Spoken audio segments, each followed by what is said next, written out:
Assalamualaikum warahmatullahi wabarakatuh. Jumpa lagi dengan saya, Bung Aiman Tansir, akan mengabarkan secara langsung informasi menarik seputar ilmu pengetahuan, teknologi, dan agama, serta informasi-informasi menarik lainnya.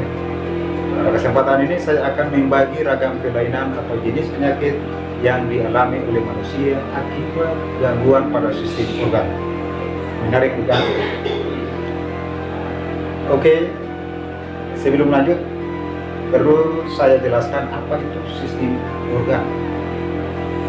Sistem organ adalah sekumpulan organ yang bekerja sama untuk melakukan fungsi-fungsi yang lebih kompleks dalam menyusun anatomi dan fisiologi tubuh manusia. Sistem organ meliputi sistem pencernaan, sistem pernapasan atau respirasi, sistem peredaran darah, sistem rangka, sistem otot, sistem ekspresi atau pengeluaran, sistem endokrin atau hormonal, sistem saraf, sistem reproduksi, dan sistem imun.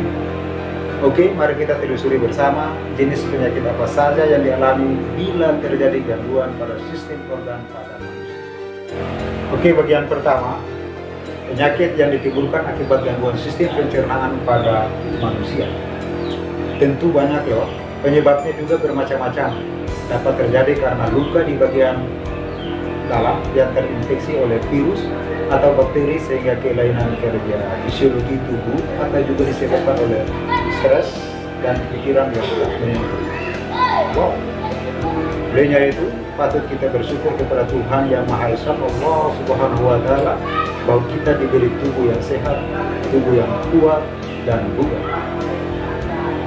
Penyakit yang pertama diderita oleh manusia akibat gangguan sistem pencernaan pada manusia yaitu parotis epidemika atau gondok, yaitu infeksi pada kelenjar parotis, gangguan yang disebabkan oleh luka dan infeksi virus, bakteri, maupun adanya kelainan fisiologis. Kedua, yaitu serostomia, yaitu produksi air liur yang amat sedikit tentu di dalam rongga mulut. Kondisi ini disebabkan oleh efek samping mengkonsumsi obat-obatan tertentu, sedang gugup dan jarang minum air putih. Ketiga, karies gigi atau gigi berlubang. Penyakit ini disebabkan karena adanya bakteri Streptococcus yang mengubah karbohidrat atau sisa-sisa makanan yang menempel di gigi menjadi asam laktat. Asam laktat inilah secara perlahan-lahan akan dapat melarutkan ilir gigi dan mahkota gigi menjadi berlubang. Adik-adik, anak-anak bangsa Ibu Pertiwi, mau jadi polisi, tentara, atau mau menjadi dokter, jaga kebersihan gigi Anda agar tidak berlubang. Kemudian yang keempat, gastritis atau MA,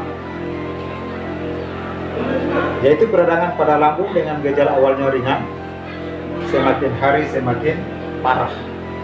Gejala yang ditimbulkan yaitu rasa sakit pada perut bagian lambung yang tumpul dan tak kunjung hilang, rasa kenyang walau hanya baru semakan sedikit.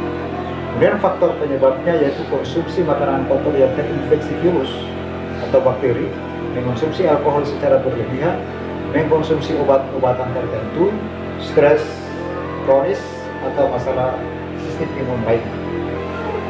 Oke, selanjutnya luka lambung atau MA kronis, yaitu peradangan yang terjadi pada dinding lambung yang disebabkan asam klorida atau HCl atau asam lambung yang dihasilkan lambung terlalu berlebihan sehingga mengikis dinding lambung. Gejala yang ditimbulkan cepat merasa kenyang saat makan dan rasa kenyang berkepanjangan setelah makan. Mual, kembung pada perut bagian atas, sering bersendawa, nyeri pada mulut hati, dan nyeri di tengah dada yang muncul ketika atau setelah makan. Rasa panas pada perut bagian atas akibat asam lambung naik ke bagian kerongkongan. Kemudian merasa takut dan pikiran tak menentu. Faktor penyebab adanya masalah emosional seperti kecemasan atau depresi, infeksi bakteri Helicobacter pylori. Efek samping penggunaan obat antiinflamasi dan steroid, terlalu banyak makan, kelebihan berat badan, makan terlalu cepat, mengkonsumsi makanan berminyak, berlemak atau yang pedas, terlalu banyak mengkonsumsi minuman yang berkafein atau yang mengandung soda, mengkonsumsi coklat yang berlebihan. Kemudian penyakit berikutnya adalah kolik, yaitu rasa nyeri pada perut akibat salah cerna makanan yang masuk terlalu banyak, mengandung zat yang merangsang, misalnya cabai, lada, dan jahe. Selanjutnya malabsorpsi, yaitu kelainan kemampuan lambung dan usus untuk menyerap sari makanan menjadi tidak sebaik yang seharusnya.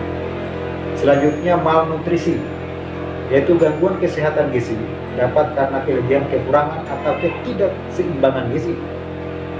Selanjutnya keracunan makanan, yaitu penyakit yang dihasilkan akibat dari alergi terhadap makanan dan zat adiktif tertentu, dicemari patogen, bakteri, virus, jamur, atau parasit yang terkandung di dalam makanan.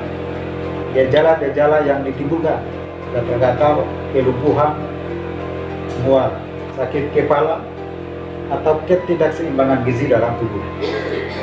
Selanjutnya radang appendix atau appendicitis, atau biasa disebut radang usus buntu, yaitu peradangan pada appendix atau ubai cacing akibat infeksi oleh bakteri. Faktor penyebabnya adalah masuknya sisa makanan atau biji-bijian yang ukuran kecil ke dalam appendix atau usus buntu hingga membusuk dan sulit untuk dikeluarkan.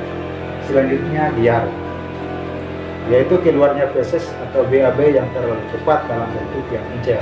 Faktor penyebab: adanya gangguan proses penyerapan air di dalam usus sehingga air dalam feses berlebihan, toleransi terhadap makanan seperti laktosa dan fruktosa, jarang mencuci tangan pakai sabun atau CTPS sebelum makan, dan dari toilet.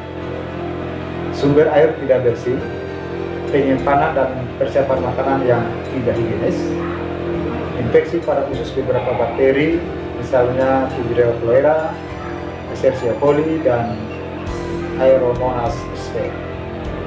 Selanjutnya sembelit atau konstipasi, yaitu keadaan sulit BAB akibat penyerapan air pada ileum berlebihan.